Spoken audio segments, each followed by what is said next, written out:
Olá, seja muito bem-vindo, seja muito bem-vinda. Você está no podcast da Greve Peugeot. Aqui, quinzenalmente, trazemos dicas, damos orientações, novidades do mundo empresarial jurídico.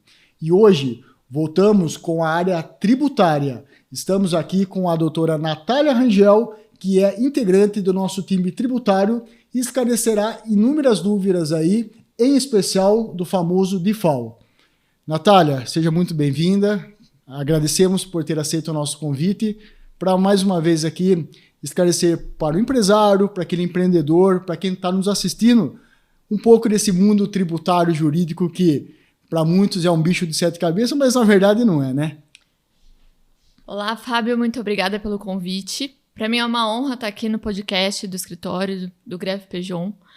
Hoje estamos aqui agora, para tratar a respeito de um tema que está sendo muito discutido na área tributária, que é o DIFAL. E realmente, como você disse, muitas pessoas veem esse tema, na verdade, o direito tributário como um todo, como algo muito complexo e muito difícil de ser entendido, mas está no cotidiano de todo mundo, principalmente das empresas. Então, é muito importante que as pessoas entendam, os tributos, o que elas estão pagando e quais são as novidades. Então, por isso eu vim aqui hoje, vou tentar explicar de uma forma simples para que todo mundo entenda o que está pagando, Não, exatamente. E a gente sempre esclarece, qualquer dúvida, consulte um advogado de sua confiança. Aqui, o objetivo é trazer informações, trazer novidades, mas se persistir a dúvida, consulte um advogado de sua confiança. Vamos lá, Natália. O que é esse tal do DIFAL? O que isso significa? O que é isso? Então, Fábio, o DIFAL, na verdade, ele é o diferencial de alíquota do ICMS. Que o ICMS, ele é um imposto estadual. Então, é o Imposto sobre Circulação de Mercadorias e Serviços. O DIFAL, ele é a diferença entre a alíquota, do ICMS de um estado para o outro. Então, quando há uma venda de um produto ou de um serviço de um estado e vai para outro estado, então existe aí a incidência desse diferencial de alíquota. Então, isso vai incidir para aquelas empresas que têm relações comerciais com outros estados, é isso? Isso mesmo. E quem deve pagar esse DIFAL? É todas as empresas? Como é que funciona? Quem que é a empresa que tem essa obrigação legal de pagar a DIFAL? Tem duas situações. A primeira é, quando está acontecendo essa venda, então, do estado de São Paulo para o estado da Bahia, e é uma venda de uma empresa aqui do estado de São Paulo para outra empresa no estado da Bahia, nós chamamos de uma venda entre contribuintes. Ou seja, as duas contribuem para o estado delas de origem, Então, com isso, quem paga é a empresa do estado de destino. De outro lado, tem a venda quando é feita para uma pessoa física. Isso. Uma pessoa física do estado de destino. Então, nesse caso, quem paga é a empresa do estado de origem. Então, para simplificar, existem dois momentos. O primeiro, quando é entre contribuintes, quem paga é a empresa consumidora. E quando a venda é para uma pessoa física, quem paga é a empresa que está vendendo o produto. Que legal. E nós sabemos, Natália, quem está nos assistindo, que o direito tributário, como outras áreas do direito, sempre tem mudanças. Todo ano temos novidade, temos alterações de legislações, atualizações, jurisprudências. Isso é o mundo nosso do jurídico está em constante evolução, em constante transformação. E eu acredito que o DIFAL não seja diferente, Qual seria a particularidade, a novidade, o que aconteceu com o DIFAL esse ano? Teve alguma mudança, alguma alteração aí na legislação com relação ao DIFAL? Sim, na verdade, essa discussão vem desde o ano passado, que é 2021. Então, para esse ano, houve alterações no recolhimento do DIFAL. Então, por conta dessas alterações, na realidade, o DIFAL deveria ser exigido apenas no próximo ano, então apenas em janeiro de 2023. No entanto, os estados não querem abrir mão desse recolhimento agora em 2022. Então, por conta disso, está rolando essa discussão, porque os estados querem cobrar, mas não deveria ser cobrada. Então, por conta disso, a peculiaridade desse ano é o contribuinte que quer se prevenir de recolher esse DIFAL agora em 2022, ele deve entrar com mandado de segurança até o dia 14 de março. Então, tem um prazo para o contribuinte que não quer recolher esse imposto entrar com uma ação judicial. Apenas assim que ele pode se prevenir mesmo de recolher esse tributo esse ano ainda. Então, pelo que eu entendi, Natália, assim, teve uma regularização pelo governo federal e essa regularização, essa lei, essa alteração, ela só foi publicada esse ano. E por ter sido publicada esse ano, ela começa somente a valer a partir do ano que vem. É mais ou menos isso? Como é que foi essa história que eu fiquei em dúvida agora aqui? É isso mesmo. Então, essa discussão, na verdade, como eu disse, ela vem desde o ano passado de 2021. Então, essa regularização deveria ter ocorrido até o último dia de 2021. Para poder valer a partir desse ano. A partir de 2022. Entendi. Mas não foi o que aconteceu. Ela foi publicada apenas no dia 5 de janeiro agora de 2022. Então, os efeitos dela na verdade, ela deveria valer a partir de 2023, então de janeiro de 2023. Por quê? Existe um princípio que deve ser respeitado no direito tributário, que é o princípio da anterioridade. Existe aí o princípio da anterioridade de exercício e o da anterioridade da 90ª, que fala. Sim. Então, tem que ser respeitado o seguinte: para que o DIFAL, né, valesse a partir de 2022, ele deveria ter sido publicado até o último dia, então, de 2021, porque daí o exercício fiscal de 2022 já seria do ano seguinte. Então, aí ele já teria respeitado o princípio do exercício, né, da anterioridade do exercício. E depois de 90 dias da publicação. Então, precisa ser respeitado esses dois. No entanto, não foi respeitado da anterioridade, né, porque já estão exigindo que seja aplicado agora em 2021. Desculpa, 2022. Em 2022, Sim. Isso. Então, por conta disso, os estados não querem admitir que essa lei não vai surgir efeitos agora em 2022. Então, eles vão perder a arrecadação, Exatamente. Né? Então, em 2022 é como se não pudesse realmente exigir esse valor do contribuinte. Mas, como eles não querem aceitar, está rolando essa discussão agora e é o que está mais em evidência no direito tributário, porque existe esse prazo, como eu já havia comentado, dos contribuintes entrarem com mandado de segurança. Então, até o dia 14 de março. Até o dia 14 de março. Os contribuintes, as empresas têm que ajuizar a ação, que é o mandado de segurança, para poder ter resguardado os seus direitos. Né? E sabe o que é mais interessante? Porque, por exemplo, do estado de São Paulo, só vai começar a ser exigido no dia 1º de abril. Ou seja, o contribuinte vai começar a ser cobrado no dia 1º de abril, mas ele só vai poder entrar com o mandado de segurança até o dia 14 de março. Foi esperto o senhor Dória, hein? Foi esperto. Foi esperto, ele deixou, assim, a pessoa, a empresa, o contribuinte, ele está tranquilo, porque não está sendo cobrado, até março isso não vai acontecer. A hora que vencer o prazo dele discutir isso judicialmente, ele não vai poder mais, porque vai entrar em vigor a partir de abril a cobrança no estado de São Paulo. Exatamente. Então é muito importante você estar sempre atento às alterações tributárias. Entendi. E deixa pra mim, por que foi instituído esse DIFAL? Quem que inventou isso? Por que isso surgiu? Na verdade, o DIFAL, ele veio com uma tentativa de tentar implementar a justiça na arrecadação entre os estados. Então, ele surgiu lá em 2015, em 2015, para instaurar, né, a justiça entre a arrecadação. Então, o objetivo dele, na verdade, é dividir essa arrecadação do ICMS.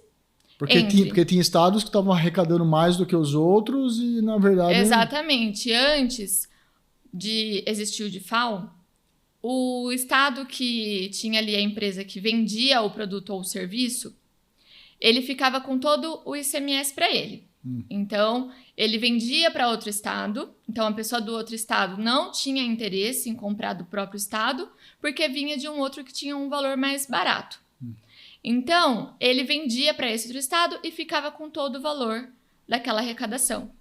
Então, com isso, o DIFAL veio para dividir o valor do ICMS. Então, agora, uma parte fica com o estado de origem daquela empresa que vendeu e a outra parte fica com o estado de destino, para onde está indo aquela mercadoria ou serviço. Muito bem. Então, o objetivo é esse, na verdade. É equilibrar as receitas. Senão um estado ia ficar muito rico, como, por exemplo, São Paulo, que já é um estado rico, e um outro estado, sei lá, do Nordeste, ia acabar ficando sem arrecadação nenhuma, e a desigualdade ia ser muito grande entre os estados. Aí é aquela história que o Sul, o Sudeste são estados ricos, e o Norte e o Nordeste tem menos recursos. Uma das razões está aí. Quem mordia a fatia eram os estados ricos e os estados que coisas acabavam ficando sem receita nenhuma. Ficavam sem receita. Deixa eu falar, todas as empresas de todos os regimes tributários devem recolher o DIFAL ou alguma delas não tem essa obrigação legal? Como é que funciona isso, as empresas com relação ao regime tributário delas? Certo. Na verdade, não são todas as empresas que recolhem o DIFAL. Quem recolhe o DIFAL são as empresas do regime tributário do lucro presumido e a do lucro real. Então, quem tem o regime tributário do Simples Nacional, por exemplo, não recolhe o DIFAL. Mas por que o Simples ele não recolhe? Tem alguma particularidade por não recolher? É um benefício automático do Simples? O que é que o Simples está fora dessa brincadeira aí? Então, na verdade, o Simples Nacional ele é um regime especial de tributação. Então, por conta disso, ele já faz um pagamento de uma taxa fixa sobre a renda dele. Então, essa imposição, na verdade, desse pagamento, né, de não precisar pagar o DIFAL, ele foi concedido em um julgamento de uma ação de inconstitucionalidade, porque antes ele era cobrado do Simples Nacional. Aí o STF passou a régua agora. Aí o STF passou a régua, disse não, o Simples não paga DIFAL, ele já paga uma taxa fixa sobre a renda, então não precisa pagar o DIFAL. Entendi. Então, a partir desse julgamento. E vamos lá, agora com a pandemia cresceu muito a questão de e-commerce, de vendas virtuais. Então isso já vinha vindo numa crescente e a pandemia acelerou bastante isso. Como é que ficam essas empresas que fazem vendas por e-commerce de forma virtual? Também recolhem DIFAL? Como é que funciona isso? Sim, sim. Na verdade, o principal foco, né, dos estados agora, inclusive com esse aumento no número de vendas online, que foi acelerado por conta da pandemia, os estados estão vendo isso e ainda não está correndo a arrecadação desses valores, né? Então, ficou um pouco fora do controle isso tudo. Posso vender no e-commerce, no virtual, no online, que não vou pagar. Por enquanto, era o que estava acontecendo. Tinha norma, mas não tinha fiscalização. Então, agora, com essa lei complementar, que foi publicada agora em janeiro, né, como nós comentamos, essa lei complementar traz essa fiscalização para auxiliar na fiscalização, inclusive, da arrecadação das vendas online, e as vendas online também serão tributadas. Então, acabou a mamata do povo. Exatamente. Então, não estavam sendo por enquanto, até havia norma, mas não estava sendo colocado em prática. Mas agora, então, as vendas online vão sofrer essa arrecadação. Da mesma forma como eu expliquei do comércio comum, né, físico. Então, quem paga é a empresa que está vendendo, se ela estiver vendendo para uma pessoa física, que é a maioria, né, como ocorre no comércio em geral, de roupa, vestuário e tudo mais. Então, normalmente essas empresas, essas lojas virtuais, elas vendem para um consumidor final, um consumidor não contribuinte, né? Que seria uma pessoa física que mora em outro estado. Então, ela que faz esse pagamento do DIFAL. Então, a consequência disso, na verdade, vai ser um aumento no valor também dos produtos online, né? Que hoje são não está embutido, eles não precificam contando com o DIFAL. Então, teoricamente, era para ter um valor mais acessível por conta de não precisar pagar essa tributação. Mas agora, com a incidência, vai ter que jogar no colo do consumidor final. Do consumidor final, mas que isso vai não tem acabar jeito, pagando o né? valor. Infelizmente, é o cálculo que todo empresário, todo empregador tem que fazer. Ele tem que considerar todos os custos que ele tem e embutir no preço. Se ele tem algum tipo de benefício, ele consegue conceder esse desconto. Se ele não tem, infelizmente, ele tem que acrescer ao produto para poder honrar com esses impostos, com esses tributos que tem no nosso país. Exatamente. E, Natália, a gente falou bastante aí da questão do conceito, de quem paga e de quem não paga. Agora vamos para o que interessa. Como é feito o cálculo disso? Quanto que isso representa? Como é feito o cálculo? E quando essas empresas têm que pagar o DIFAL? Então, Fábio, o cálculo, para ficar mais fácil de explicar aqui, eu vou dividir ele em 4 etapas. Tá. O primeiro, na primeira etapa, você precisa saber primeiro qual que é a base de cálculo do ICMS. Então, primeiro você precisa pegar quanto você vai... qual que vai ser a base de cálculo para você incidir aí o imposto de circulação de mercadorias, que é o imposto estadual. Então, você soma o valor do produto, você soma o frete, você soma todos os valores que tiverem ali acessórios àquela despesa que você vai ter com o produto. Essa é a base de cálculo do ICMS. Pois bem. Aí, a segunda etapa, você precisa pegar essa base de cálculo do ICMS e você incide a alíquota daquele estado para onde vai a mercadoria. Então, existe uma tabela onde você pode consultar aí os valores das alíquotas internas dos estados, porque existe uma alíquota interna e existe uma alíquota interestadual, tá? Que é diferente. Então, existe, por exemplo, dentro do estado de São Paulo, se você vai vender algum produto aqui dentro, tem uma alíquota, né, que é a alíquota de 18%, que você incide sobre essa base de cálculo. Então, quando você vai mandar para outro estado, existe a base de alíquota interestadual. Então, nessa segunda etapa, você vai pegar a base de cálculo, então, do ICMS. Aí você vai ver qual que é a alíquota do estado de destino para fazer esse cálculo.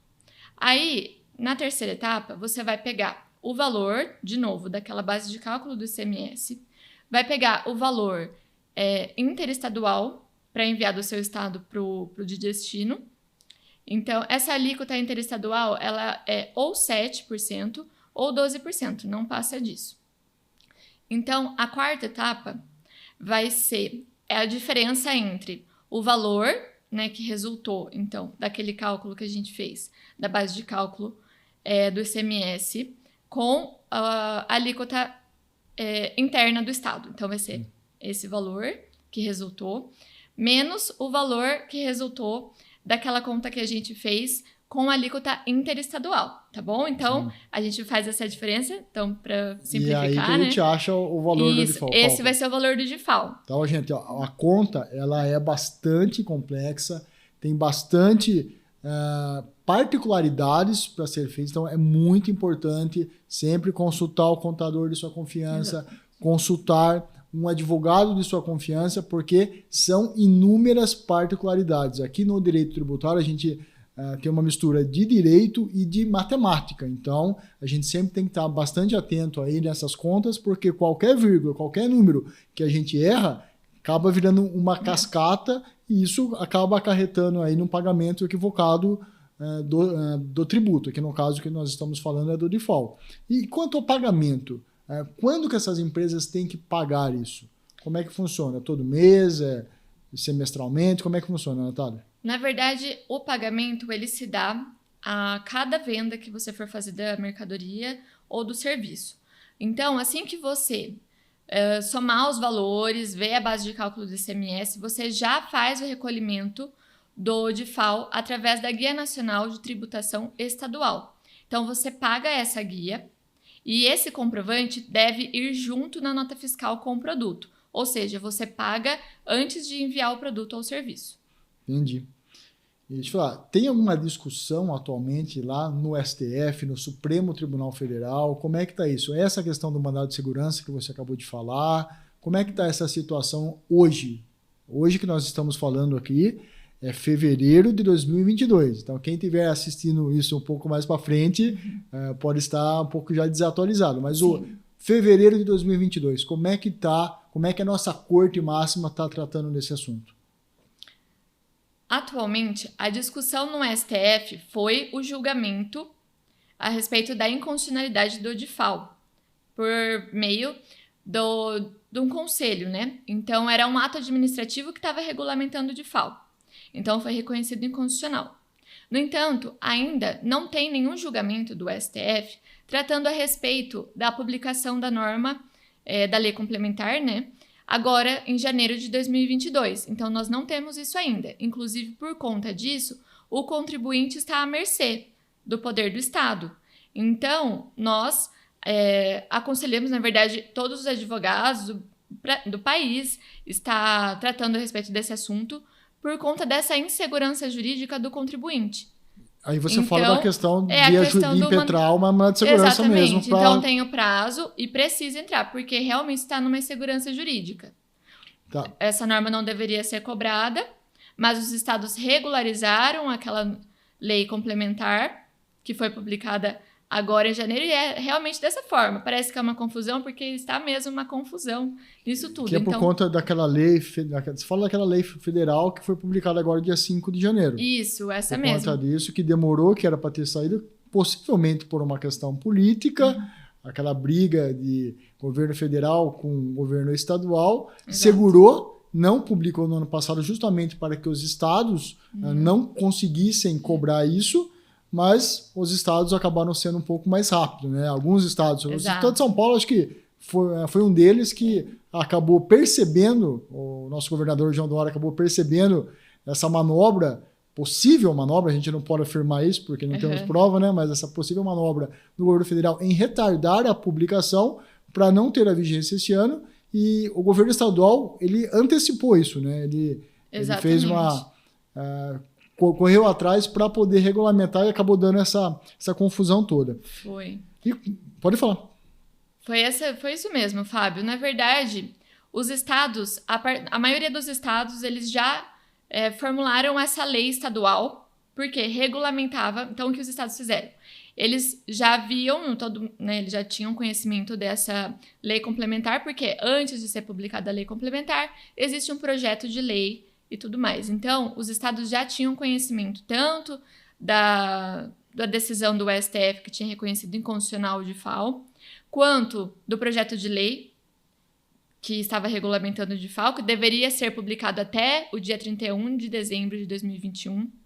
Então, os estados, para se prevenirem, né, de não ser publicada até aquela data, eles já regulamentaram essa lei complementar. Então, foi aí que surgiu essa confusão, porque daí eles fizeram uma lei para regulamentar outra lei, para que eles pudessem, então, cobrar agora em 2022. Então, eles tentaram se prevenir, mas, de toda forma, é uma lei que regulamenta a lei complementar, que a lei complementar não tem efeitos agora em 2022. Então, é essa a discussão. Entendi.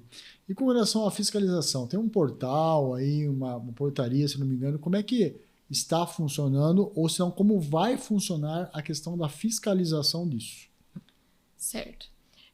Como nós havíamos comentado até naquela parte que tratamos a respeito das vendas online, que você me perguntou sobre a fiscalização, se não precisava pagar até então, e eu havia comentado que já existia uma lei, né, sobre isso. Sim. E tudo mais. Então, agora existe essa fiscalização. Então, essa lei complementar, que foi publicada agora em janeiro, ela traz, descrita, prevista nela, esse portal. É um portal de fiscalização, assim como existe no Regularize da Procuradoria Federal. Então, é um portal onde os estados eles vão estar integrados para que eles tenham conhecimento do que está acontecendo ali na arrecadação, né? Então, para saber se a empresa que está vendendo para um estado diferente do dela está recolhendo o DIFAL para aquele outro estado. Então, agora vai existir esse controle mais acirrado para realmente saber, né, se as empresas estão cumprindo com a legislação ou não. Porque senão, se não tem a fiscalização, eles acabam não pagando. Então, por conta disso, o governo está mais atento agora, eu diria, essa parte da fiscalização.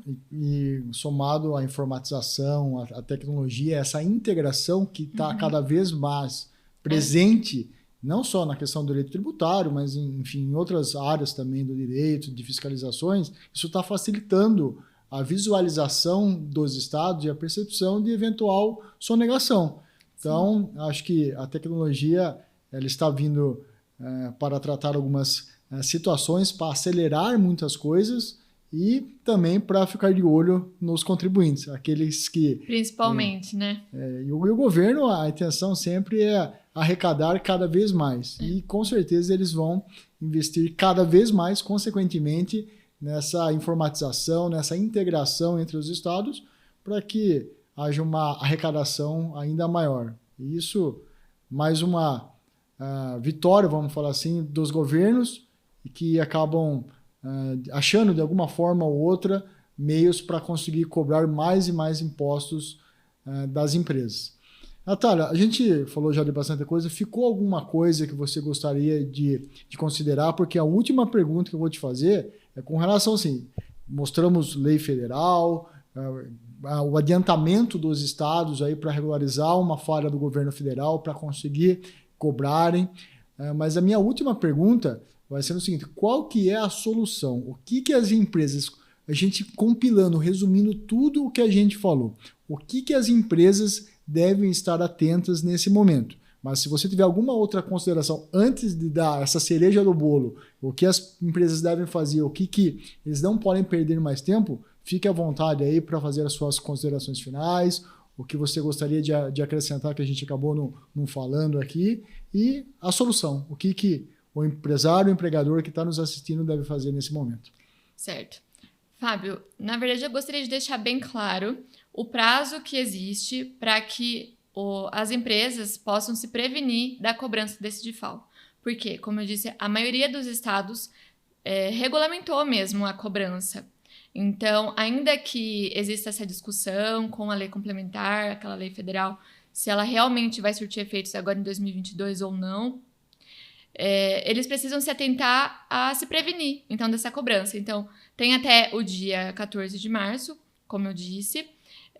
As cobranças vão começar a partir de abril, daria o prazo... Aqui no estado de São Paulo, né? Aqui no estado de São Paulo, especificamente. Mas nos demais também, porque eles publicaram as leis em dezembro, então eles estão aguardando pelo menos aquele prazo de 90 dias. Então, por conta disso, vai começar a partir de abril, para dar os 90 dias.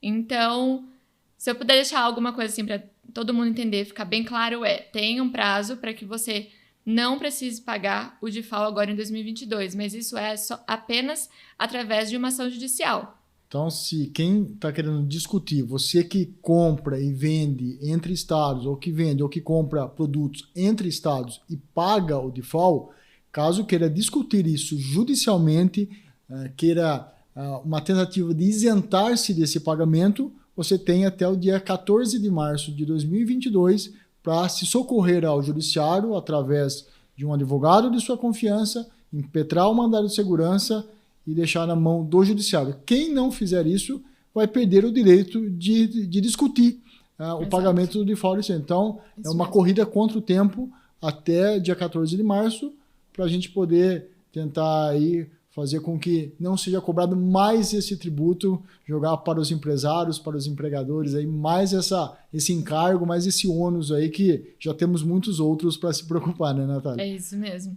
Então, tenho esse prazo aí, eu diria apenas para ficar atento a isso. Tá ótimo. Porque as cobranças vão chegar depois, né? A conta chega. A conta vai chegar depois. Então, corremos atrás. Natália, queria te agradecer, muito obrigado por aceitar o nosso convite, por estar aqui esclarecendo para os nossos clientes, para aquele empresário que tem aí problemas, que tem dúvidas do direito tributário. A doutora Natália faz parte aqui do nosso time tributário e está sempre aqui disposta a nos ajudar e mais uma vez. Certeza. Natália, muito obrigado. Muito obrigada a você, Fábio, pelo convite. Uma honra. Gostei muito de ter participado. Muito obrigado. Agradeço você que nos assistiu, você que está em casa, você empresário. Muito obrigado por estar em mais um episódio do podcast da Greve Peugeot. Quinzenalmente estamos aqui nas nossas redes sociais, no YouTube, no Facebook, LinkedIn, postando novidades, discutindo temas, novidades do mundo jurídico, cada episódio uma área de atuação, e contamos sempre com a sua participação, com a sua audiência. Lembrando, dúvidas, procure um advogado de sua confiança. Muito obrigado e até a próxima.